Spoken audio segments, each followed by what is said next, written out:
5 বছর পর পর্দায় রামচরণ সামান্থা। ভারতের দক্ষিণী সিনেমার সুপারস্টার রামচরণ অভিনীত সিনেমা রাঙ্গাস্থলাম।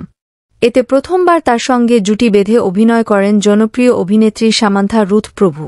সুকুমার পরিচালিত এ সিনেমা 2018 সালের 30 মার্চ মুক্তি পায়।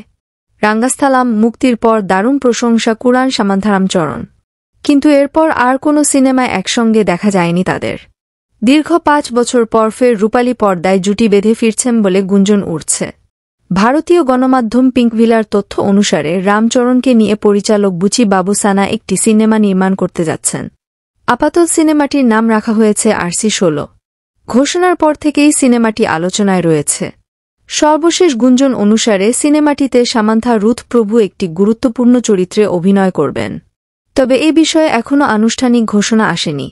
RC-16 সিনেমার বিস্তারিত তথ্য এখনও জানাননি পরিচালক। জানা গেছে আঞ্চলিক স্পোর্টস ড্রামা ঘরানার সিনেমা এটি। সম্ভবত কাবাডি খেলাকে কেন্দ্র করে এগিয়েছে সিনেমাটির কাহিনী। গত জানুয়ারিতে অভিনেতা শিব রাজকুমার নিশ্চিত করেন RC-16 সিনেমায় অভিনয় করবেন তিনি।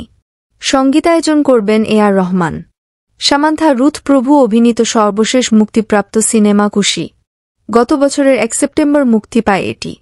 তেলেগু ভাষার এ সিনেমায় তার বিপরীতে অভিনয় করেন বিজয় দেবরকোন্ডা। এটি পরিচালনা করেন শিবা নির্ভানা। বক্স অফিসে সিনেমাটি খুব একটা ভালো করতে পারেনি। 2022 সালের অক্টোবরে সামান্থা জানান মায়োসাইটিস নামে এক জটিল রোগে ভুগছেন তিনি। চিকিৎসার জন্য বর্তমানে অভিনয় থেকে দূরে রয়েছেন। তবে তার হাতে এখন চেন্নাই স্টোরিজ নামে একটি হলিউড সিনেমার কাজ রয়েছে। এরকম নতুন নতুন আপডেট খবর পেতে চ্যানেলটি সাবস্ক্রাইব করে পাশেই থাকবেন। ধন্যবাদ।